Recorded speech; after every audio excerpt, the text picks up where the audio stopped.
Welcome back to the deep dive. Today, our mission is essentially to give you the ultimate academic shortcut. That's right. We're taking a really important, quite dense resource, a major new text, and we're going to pull out the core strategic insights. No. Stuff you absolutely need to know, the foundational knowledge to really master the subject. Whether you're prepping for an exam or maybe leading a class discussion. Exactly. And today we're diving deep into, well, a really complex and dynamic subject. It's central not just to the region, but, global geopolitics too. We're talking about India's entire security landscape. It's huge. And we're working through an in-depth analysis of a specific book, Contemporary India, A Security Perspective. It's by Dr. M.D. Moniruddin. Okay, so let's unpack this book a bit. Its identity, its purpose, and its real value for our audience. Right. So who's this for? Yes. Students, definitely. Faculty, yes. And anyone aspiring for those competitive exams. UG, PG level students particularly. Precisely. The book's published by Arambagh Book House, ABH Books. First edition just came out December 2024. Relatively new then. Yeah, very current. And the price point, it's set at 279 tenge a day. So right away, it's positioning itself as accessible, affordable. Which is important for students, definitely. Yeah. An essential guide, especially for those in UG and PG programs in India. But it's not just cheap, is it? It seems, purpose-built. It really is.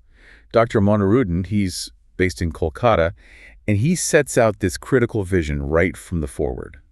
This really becomes the foundation for our whole discussion today. Okay, what's the core idea? He's very clear. India faces new security challenges. And crucially, he says these are coming not only from its neighbors. Which is the usual way we think about it, right? State versus state. Exactly, the traditional view. But he adds they're also emerging within the country as well. Ah, so that duality, external and internal threats. That's the core thesis of the whole book, recognizing that dual challenge is fundamental. And what really stands out, reading the introductory parts, is the author's tone. It connects the academic study directly to, national service almost. Tell me more. The dedication, it's not just some dry formality. He dedicates it humbly to the Indian Army for their courage, safeguarding the nation, but equally to the students. The torchbearers of our future, he calls them. Yes. It's a very deliberate framing. It's like saying, look, understanding security isn't just academic, it's a kind of civic duty. That's a powerful connection. Sacrifice and scholarship brought together. Right. The book's really aiming to give students that conceptual clarity, the strategic insights they need to think critically about national security, about strategic studies. And that link between the armed forces work and the rigorous study by future leaders, that feels key to building a stronger society. Absolutely. It's very much in line with the spirit of interdisciplinary study that, the National Education Policy, NEP 2020, encourages. And structurally, it seems the author's really done the heavy lifting for the reader, for the learner. How so? It's divided into 6 chapters, and the content covers the syllabus for UG studies in all major West Bengal universities. Yeah. That's specific, but it shows its academic alignment.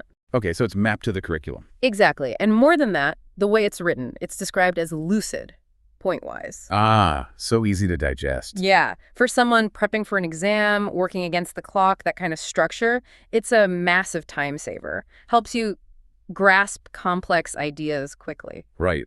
So our mission today, then, is really to map those 6 chapters onto the current strategic environment.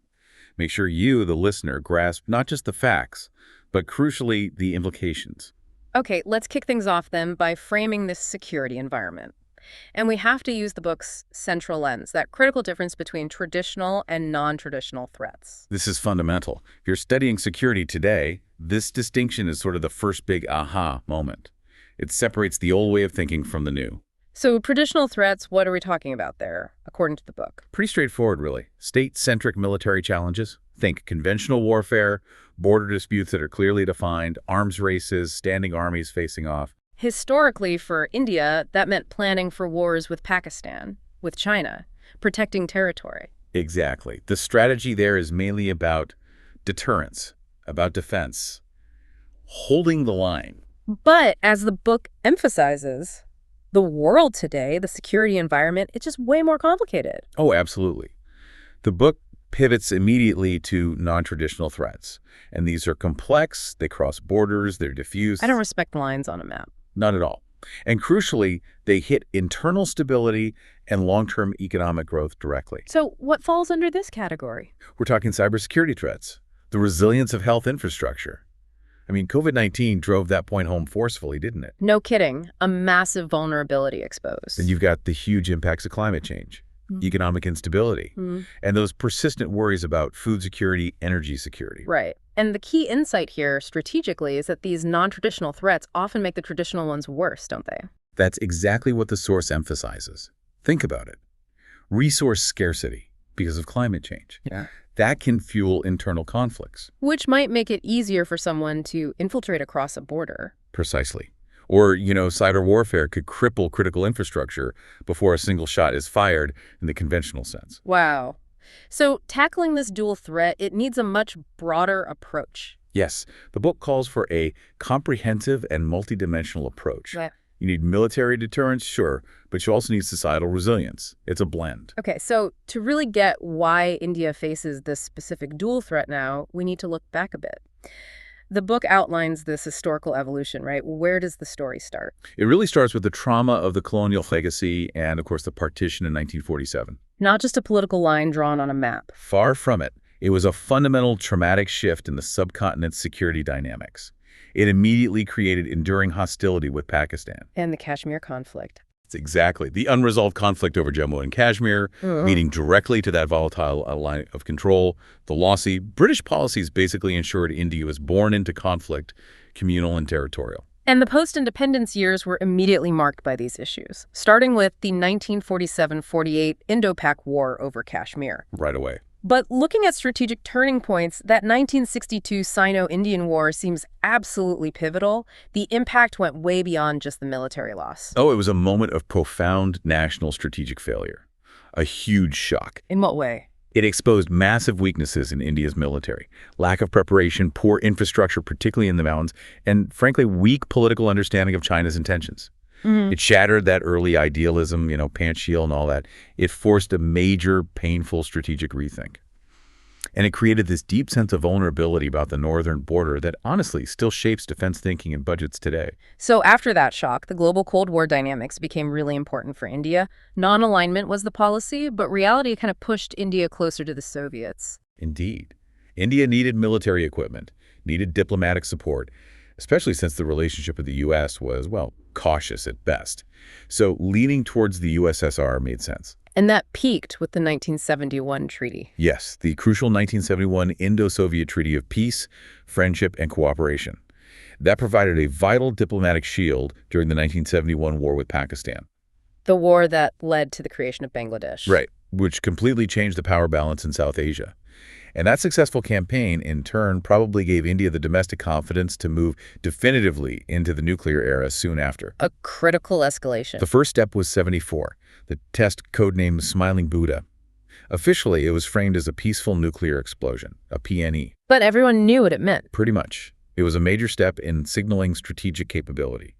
Then came the much more assertive 1998 tests, Pokhran II. That solidified India's status as a nuclear weapons state.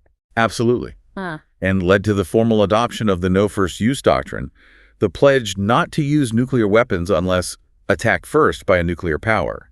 That really defined the nuclear standoff in the region. And then, globally, everything changed again with the end of the Cold War. The Soviet Union dissolved in '91. That wasn't just losing an ally, was it? It forced major economic changes in India, too. Huge changes. The LPG reforms, liberalization, privatization, globalization. India had to open up its economy rapidly. What were the strategic knock-on effects? Profound. Economic liberalization plugged India deeper into the global economy, made it richer, yes, but also opened it up to new vulnerabilities, external shocks. And relationship-wise? It led directly to a much deeper strategic partnership with the U.S., starting really in the 2000s, driven by shared interests. Like counterterrorism? Yes, especially after 9/11. But even more significantly, the shared goal of balancing the rise of China, particularly in the maritime space, the Indo-Pacific. Okay, so let's try and weave all those historical threads together into the book's overview of the contemporary landscape. It uses a table, right? Breaking down the threat categories. Yeah, it's a really useful synthesis of the complex, multi-layered picture. Let's walk through it. Internal threats first. Okay. You've got ongoing insurgency places like Jammu and Kashmir, the Northeast, often fueled by, historical neglect, identity politics. Then terrorism. Persistent terrorism, yes, often cross-border in origin, the book notes. but sustained by internal networks. Then there's communal violence, sporadic but potentially devastating for social cohesion. And the big one, left-wing extremism. Crucially, yes, Maoism or Naxalism. Yeah. It directly feeds on structural inequalities, which can be worsened by rapid, uneven development. And the book adds urban security. Rightly so, recognizing that crime, radicalization, fragile infrastructure in big cities, these are security risks in their own right. Okay, moving to external threats, the more traditional stuff, but with a modern twist. Exactly. You still have the perennial border disputes with China and Pakistan, but now they're viewed through the lens of big power competition. Cross-border infiltration is still a major issue. The constant friction point, yes. And then the intense strategic rivalries, especially the competition with China in the Indian Ocean region, the IOR. That means India has to secure its vast coastline and sea lanes. Maritime security becomes huge. And finally, the third category, the defining threats of the 21st century, non-traditional threats. Top of the list, cybersecurity, protecting critical infrastructure, massive amounts of data. It's paramount. Environmental security, too. Yes, linking climate change impacts floods, resource scarcity directly to the risk of internal conflict. And health security. Where the book specifically points to COVID-19. It showed just how devastating weaknesses in public health systems can be.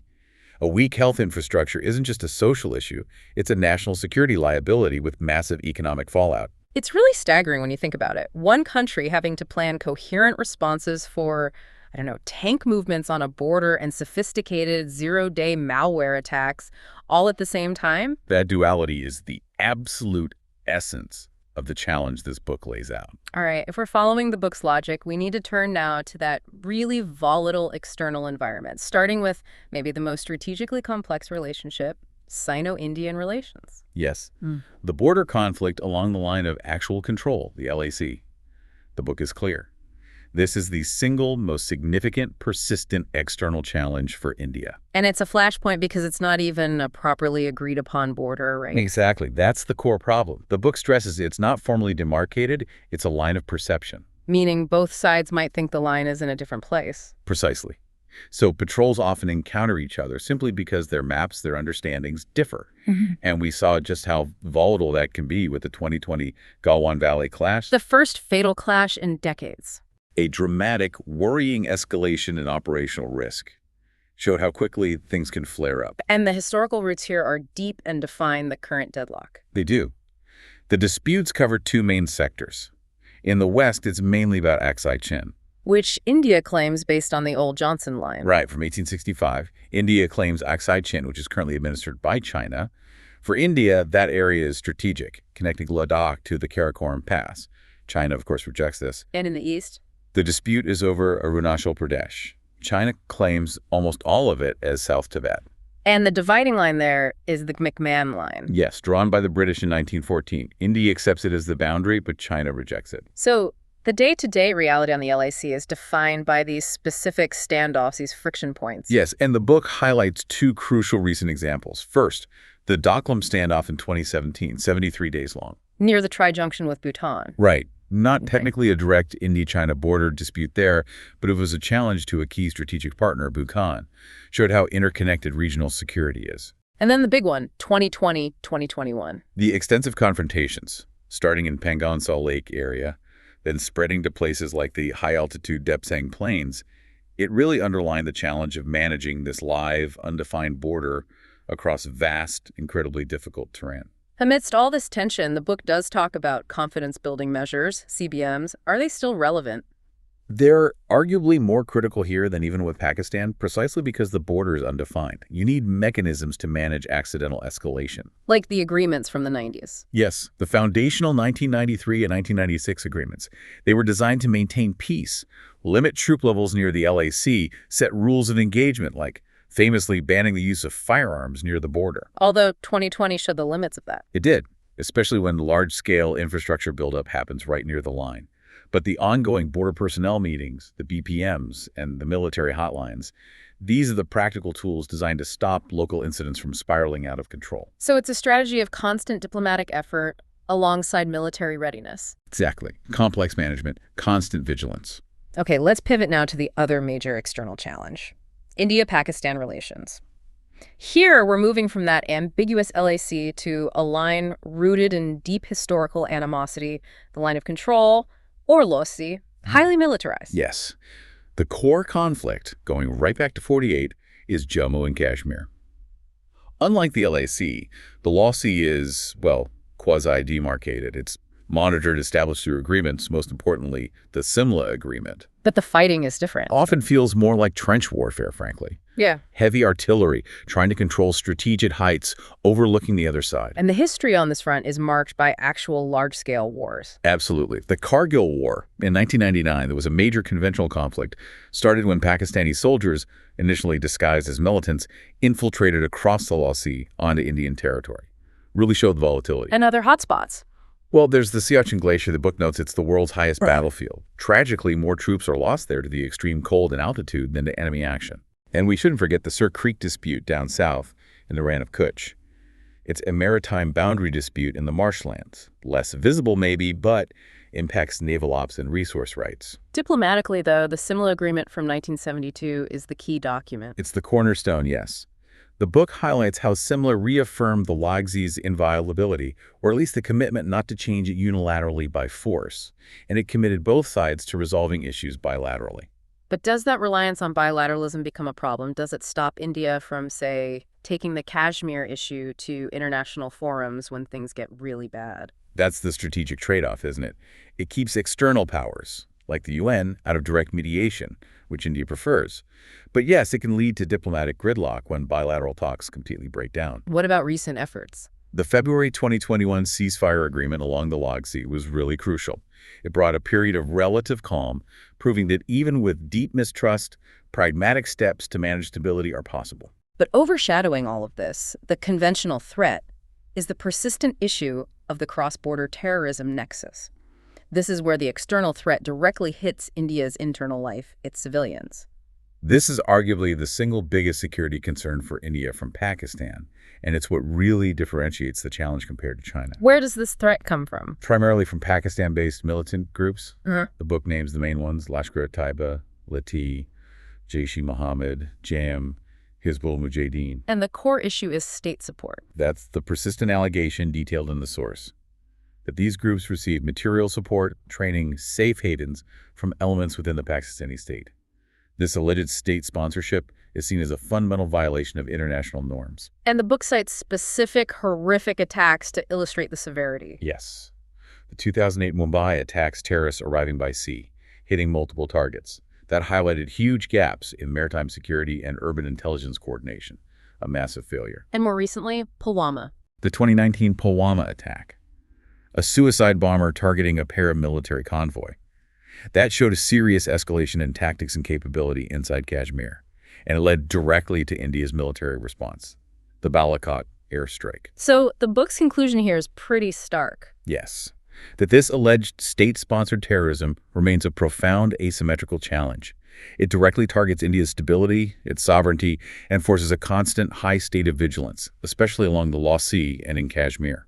Okay, let's move inside India's borders now, because the internal security landscape, as the book shows, is just as demanding. It's a real tapestry of different conflicts, often rooted in history, socioeconomic issues, identity politics. Absolutely. Let's start with insurgency. It manifests differently across several major fronts. Like the Northeast. Right.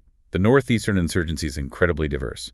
You have demands driven by historical isolation from the mainland, tribal groups wanting autonomy, fears about identity being eroded by outsiders, and genuine grievances about socioeconomic neglect since independence. Which states are we mainly talking about? Assam, Nagaland, Manipur, Tripura have historically been hotspots, featuring well-known groups like ULFA, the United Liberation Front of Assam, and various factions of the NSCN, the National Socialist Council of Nagaland. But their goals aren't all the same, are they? Not at all. That's the complexity. Some groups originally sought outright independence. Others want greater autonomy within the Indian constitution. Are there any success stories? The book mentions the Mizoram Peace Accord of 1986 as a key example. The Mizo National Front laid down arms, and in return, Mizoram gained statehood and significant autonomy.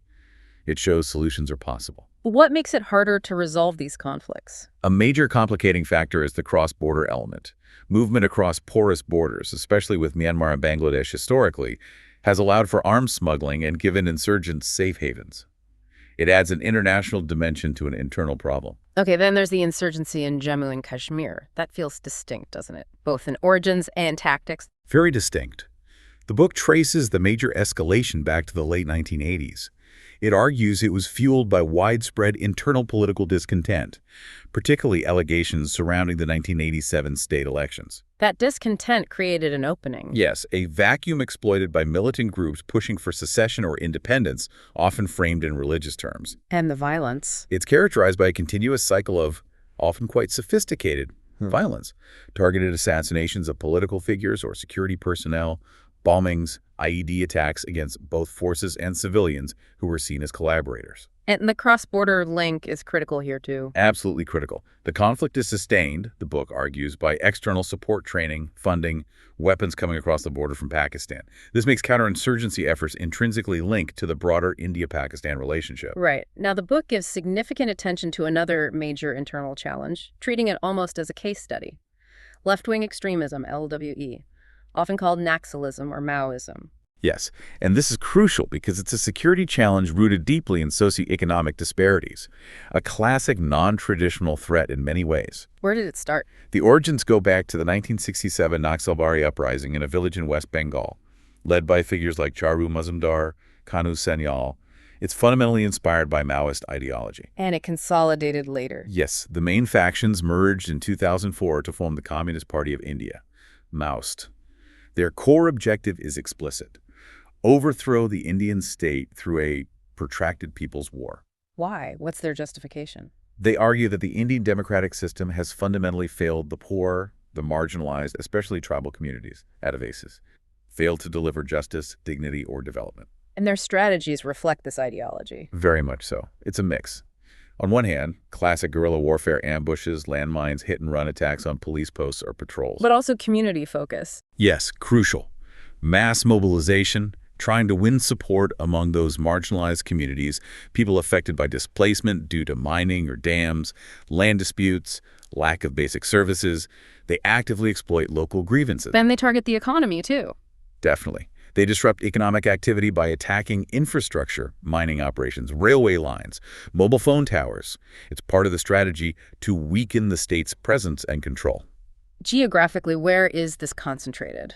The Red Corridor. That's the term often used. It stretches across parts of central and eastern India. Key states include Chhattisgarh, Jharkhand, Odisha, parts of Andhra Pradesh, Maharashtra. And Bastar in Chhattisgarh is often mentioned. Yes, Bastar is seen as a major battleground. Dense forests provide cover. It's rich in minerals, making it strategically valuable to both the Maoists and the state. And it has a large, often alienated tribal population. So how does the government respond? The book details this, right? It's not just military. No, it's a complex, dual strategy. There's a clear recognition that force alone won't solve the problem. What does the security side look like? Robust security operations, yes. Using specialized paramilitary forces trained for jungle warfare, like the Greyhounds who had significant success in Andhra Pradesh and the Cobra battalions. They focus on area domination, intelligence gathering, targeted operations. And the other side of the coin. Development initiatives. This is crucial. Building roads into remote areas, setting up schools, providing electricity, implementing land reforms, ensuring better delivery of welfare schemes. The idea is to address the root causes: poverty, underdevelopment, alienation, and basically cut off the Maoists' recruitment base. So security and development have to go hand in hand. Exactly. The policy implicitly recognizes that poverty and insecurity are deeply intertwined in these regions. Okay, let's shift to the third major internal threat the book covers: communal violence. This strikes right at social cohesion, at stability. Yes, and it's a persistent challenge. The book uses 3 major incidents as case studies to illustrate the problem for the learner. Which ones? First, the Gujarat riots in 2002, triggered by the horrific burning of a train carriage carrying Hindu pilgrims in Godhra. This led to widespread retaliatory violence against Muslims across the state. What did that event highlight? It exposed deep-seated religious tensions, obviously. But critically, it also raised serious questions at the time about the effectiveness and impartiality of the state's initial law enforcement response. What was the longer-term response? After the violence, measures included setting up special courts to prosecute riot cases more quickly and efforts towards community reconciliation, though the scars run deep. Okay, second case study. The Mumbai riots of 1992-93. These were directly linked to the demolition of the Babri Masjid in Ayodhya months earlier. What were the underlying factors there? Again, religious disputes were the trigger, but they played out against a backdrop of growing socioeconomic inequalities in a rapidly changing Mumbai. The riots exposed significant weaknesses in metropolitan policing, intelligence gathering, and riot control tactics in a dense urban environment. And the response? Focused on improving police response times, modernizing equipment and communication, strengthening intelligence networks. Also, longer-term socioeconomic programs aimed at bridging some of the inequalities that can fuel tension. And the third, most recent case? The Delhi riots in 2020. These erupted amidst protests against the Citizenship Amendment Act, CAA, and the proposed National Register of Citizens, NRC. What does this case tell us about the modern dimension of communal violence? It really highlights the dangerous role of political polarization and, crucially, the speed and impact of misinformation and hate speech, especially amplified through social media and digital platforms. Tensions escalated incredibly quickly. How are these riots managed? Strategies involved immediate security intervention, attempts at mediation using community leaders, and a renewed focus on the need for stronger legal frameworks to tackle hate speech and the misuse of social media for inciting violence. So looking across all three cases, what's the common thread? The common thread is that communal violence isn't just a breakdown of social harmony. It also reveals critical weaknesses in the state's capacity for rapid, impartial law enforcement, effective intelligence gathering, and proactive community engagement to prevent escalation. It's a recurring vulnerability. Okay, this next section feels like where security truly meets the modern globalized world. Let's dive into cybersecurity called the critical frontier. Absolutely critical. And for you, the learner, especially you thinking about civil services, technology policy, anything like that, this is essential stuff. It really defines the coming decade of conflict, but also economic stability. So what does the threat landscape look like, according to the book? It's events. And it's constantly changing, evolving. We're talking about large-scale cyber attacks targeting critical infrastructure. Things like power grids, financial systems. Exactly. Power grids, transport networks, banking systems, attacks that could cause actual physical disruption, economic paralysis.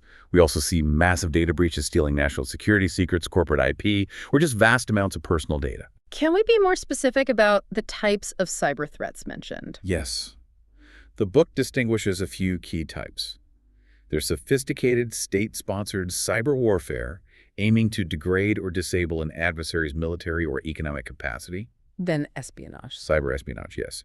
This is more about the long-term, stealthy theft of sensitive information defense plans, technological secrets, diplomatic communications. And then just plain old crime? Pervasive cybercrime. Yeah. Everything from ransomware attacks holding data hostage to large-scale financial fraud. The sheer volume of cybercrime undermines trust in the whole digital economy. Does the book give any sense of the scale? It cites data showing exponential growth. The number of reported cyber incidents in India has soared. Financial fraud cases in particular have spiked dramatically. That directly impacts economic stability, which is a core part of national security. So faced with this rapidly growing threat, what's India's strategic response? It's driven by policy and building institutions. The key policy document is the National Cybersecurity Policy for 2013. What does that aim to do? Its main goals are to safeguard critical information infrastructure, the CII, and generally enhance the resilience of India's digital ecosystem against attacks. CII includes those systems vital for national security, the economy, public health. And which institutions lead the charge? CERT. In the Computer Emergency Response Team, India is the main national agency. They're the ones responding to incidents, tracking threats, issuing alerts. And then there's the NCIPC, the National Critical Information Infrastructure Protection Center. Their job is specifically to coordinate the protection of that vital CII, like power grids or banking networks, from cyber threats. And it's not just government doing this, right? The policy encourages partnerships. Yes, public-private partnerships, PPPs, are crucial. The source mentions the Cyber Swachhta Kendra initiative as an example. What's that? It's basically CERT-in working with private cybersecurity companies and global experts to provide free tools for the public to detect and remove malware from their computers and devices. Smart. Leveraging private sector expertise. Exactly. Yeah. It recognizes the government can't possibly develop all the specialized expertise needed in-house. You have to collaborate to counter these sophisticated, fast-moving threats. Okay, let's shift gears slightly to economic security. How is that framed as a security issue? It's about protecting the nation's economic interests to ensure long-term stability and, importantly, resilience against external shocks or pressures. How do past policies connect to current vulnerabilities? Well, take the 1991 LPG reforms. Liberalization, privatization, globalization. They absolutely kickstarted India's modern economic growth, attracted investment. Huge benefits. But there was a downside. The book notes that at the same time, they did increase short-term economic inequality in some areas. And they made certain sectors more vulnerable to global volatility, things like sudden spikes in oil prices or fluctuations in global commodity markets. So how does policy try to manage these economic security risks? Through various tools. Fiscal policy is one. The book mentions MGN-RE-GA, the Rural Employment Guarantee Scheme. How is that a security measure? By providing a social safety net and boosting rural incomes, it enhances economic resilience at the grassroots level. And arguably, from a security perspective, it might reduce the pool of disaffected, marginalized youth who could potentially be recruited by extremist groups like the Maoists. It addresses a root cause of instability. Makes sense. What about monetary policy? That's managed by the Reserve Bank of India, the RBI. Their focus on controlling inflation is vital. High inflation erodes purchasing power, hurts the poor disproportionately, and can lead to social unrest. So, maintaining price stability is key for social stability. And trade, how does that fit into security? Trade is complex. Sectors like IT and services have powered export growth, which is great for the economy. But it also creates dependencies. Over-reliance on essential imports, particularly energy like crude oil, is a major strategic vulnerability. And trade disputes. They can hit suddenly. The book mentions the example of the U.S. revoking India's preferential trade status, GSP, back in 2019. That shows how diplomatic tensions can directly impact economic security, market access for Indian goods. So economic security is really about balancing growth, minimizing dangerous dependencies, and managing internal inequality. That sums it up well. Okay, now let's link this to environmental and energy security. These seem increasingly intertwined. They absolutely are. Environmental degradation, think air and water pollution, deforestation, soil degradation, and the severe impacts of climate change. Like more extreme weather. Floods, droughts, heat waves, coastal erosion, glacier melt. All of that. The book links these directly to human security. How? It leads to resource scarcity, especially water scarcity, which is already a huge issue in many parts of India. It can cause displacement of populations from coastal areas or drought-hit regions, and it can increase friction, even conflict over shared resources like river waters, both within India and potentially with neighbors. So managing climate impacts becomes a direct security priority. Yes. Dealing with climate-induced migration, managing disaster relief for more frequent extreme weather events, these put direct strain on internal law and order, on state capacity. And energy security, how's that defined? The book defines it simply. Reliable, uninterrupted, and affordable availability of energy. And the main challenge for India? Reducing dependence on imported fossil fuels, especially oil from the volatile Middle East. That's the big strategic challenge. So the strategy is diversification. Aggressive diversification. A massive push towards renewables, solar and wind especially, and enhancing the role of nuclear energy, plus improving energy efficiency across the economy. Does the book detail the renewable energy policies? Yes, it mentions key mechanisms India has used, things like feed-in tariffs, FITs initially, then renewable portfolio standards, RPS, forcing utilities to buy green power, and now competitive options which have driven down solar and wind costs dramatically. So this isn't just about being green. Not at all. It's presented as a core, long-term strategic security strategy. It aims for a more sustainable energy supply, yes, but also one that's less vulnerable to geopolitical shocks and more decentralized, enhancing resilience. Okay, one last area in this non-traditional domain, the blue economy and maritime resources. Right. India has this vast coastline, over 7,500 kilometers. It's a huge strategic asset, but also a potential vulnerability. What is the blue economy concept about? It focuses on the sustainable use of ocean resources for economic growth and strategic benefit. We're talking about fisheries, maritime trade and shipping, potential deep-sea minerals, coastal tourism. Are there specific government initiatives mentioned? Yes, two key ones. The Sagarmala program that's focused on modernizing ports, improving port connectivity, developing coastal economic zones. Better logistics helps trade, but also defense readiness. And for fisheries? The Pradhan Mantri Matsya Sampada Yojana, PMMSY, that aims to boost fisheries infrastructure, improve sustainability, and enhance the livelihoods of coastal communities. Better coastal monitoring often comes along with that. But there are threats in the maritime domain, too. Oh, absolutely. Piracy, though less of an issue near India now than, say, off Somalia, is still a concern. Smuggling of goods, people, narcotics, arms is a constant challenge. And illegal fishing. A huge problem.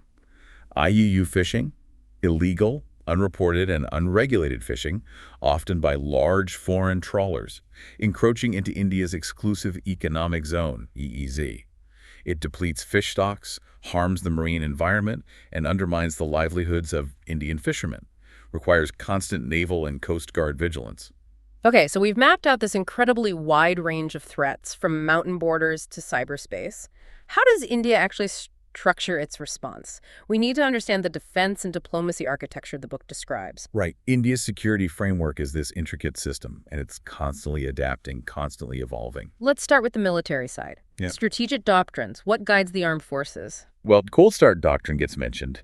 It's mainly relevant for conventional deterrence against Pakistan. It's a bit debated, isn't it, how official it is? It is. There's strategic ambiguity around it. But the core idea reflects India's aim for a credible conventional deterrent, the ability to launch rapid, decisive, but still limited conventional strikes, hopefully without immediately escalating things to the nuclear level. And internally, within the military structure. A huge focus is on jointness and integration, moving away from the Army, Navy, and Air Force operating in separate silos. Why is that important?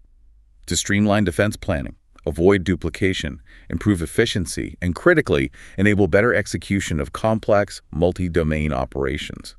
The ultimate goal is often talked about as establishing theater commands, unified commands responsible for specific geographical areas, integrating all three services. And what about the equipment? Modernization? Defense modernization is driven by a huge strategic push towards indigenization. That's the Make in India initiative applied to defense. The goal being self-reliance. Exactly. Reducing the critical dependence on foreign suppliers. Russia had been historically huge, but also the U.S., Israel, France. It's a multi-billion-dollar effort to build up domestic defense manufacturing capacity. How is this managed? The book mentions the procedural backbone. The Defense Procurement Procedure, DPP, sets the rules, giving preference to domestic manufacturers. And the Defense Acquisition Council, DAC, headed by the defense minister, is meant to speed up the often very slow process of buying advanced weapons and technology. Are there examples of success? Yes.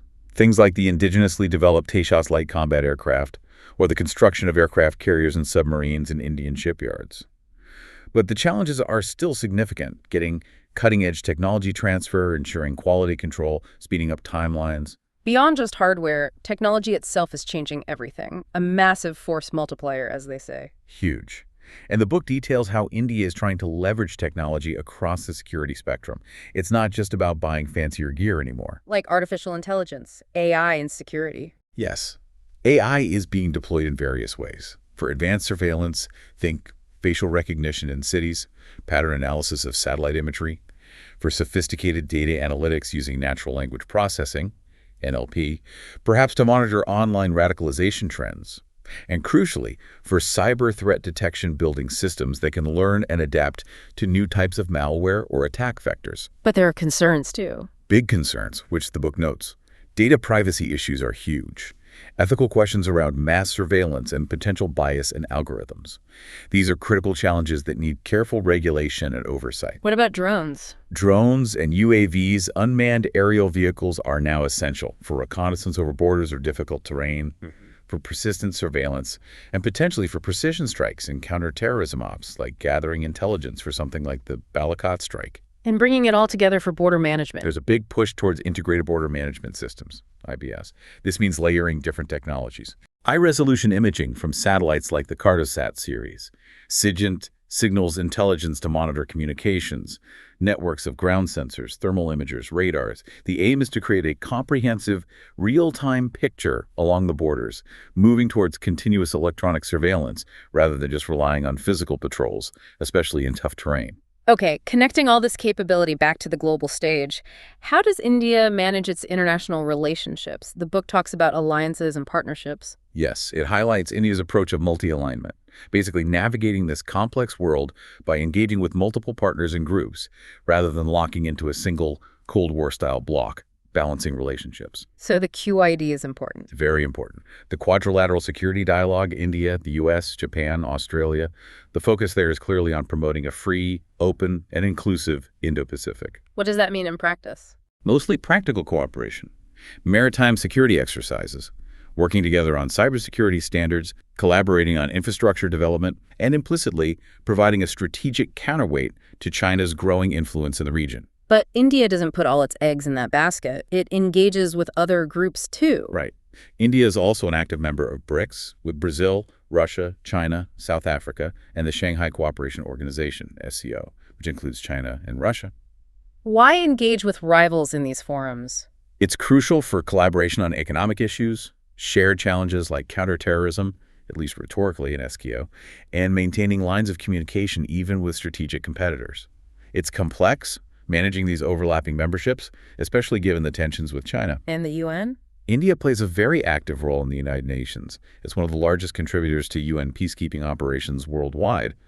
And it consistently advocates for stronger global action against terrorism, pushing for things like the Comprehensive Convention on International Terrorism. So projecting influence diplomatically. Yes, it's crucial for managing external risks and shaping global norms in ways that align with India's interests, defining its role as responsible, major global player despite all the immediate regional pressures.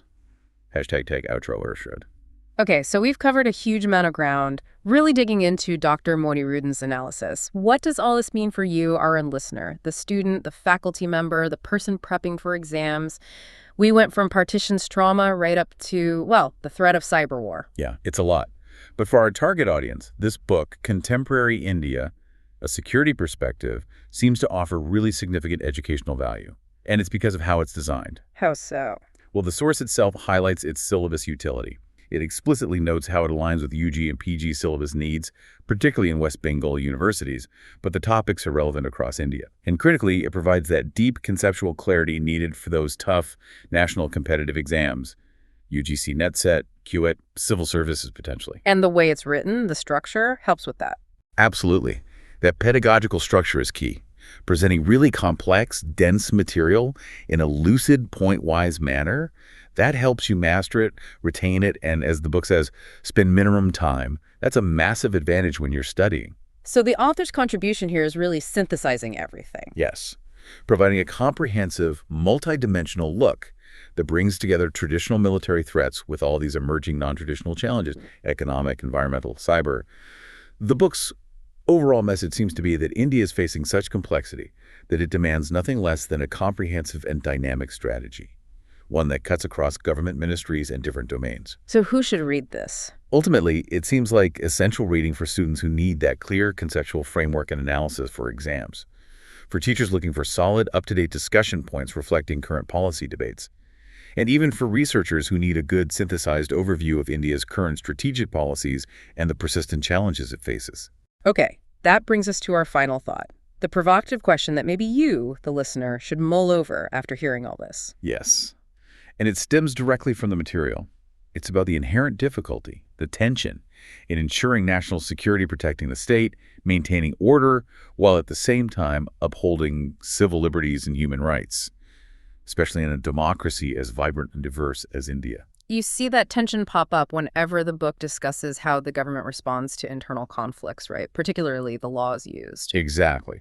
Laws like UAPA, the Unlawful Activities Prevention Act, which gives the state strong anti-terrorism powers, or AFSPA, the Armed Forces Special Powers Act, granting special powers to the military in areas declared disturbed, like parts of the Northeast or historically in J&K. These are powerful tools for the state. Extremely powerful. But their application, as the book implicitly touches upon through its analysis of internal conflicts, frequently raises really profound concerns. Concerns about due process, about judicial oversight, about the potential for these laws to infringe on fundamental constitutional rights. So the final question we leave you with, drawn from the source material's implications, is this. How does a major rising power like India, facing this incredibly complex web of threats that seem to demand robust state responses, extensive surveillance, how does it strike that incredibly difficult legal and ethical balance?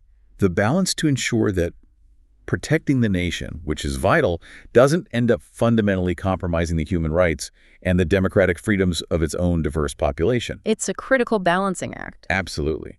Balancing security imperatives against democratic principles. It's a challenge that will likely define the future trajectory of Indian democracy and its place in the world. Thank you for joining us for this extensive deep dive. We really hope this detailed analysis helps you in your studies or your professional work. Until next time, stay well informed and stay vigilant.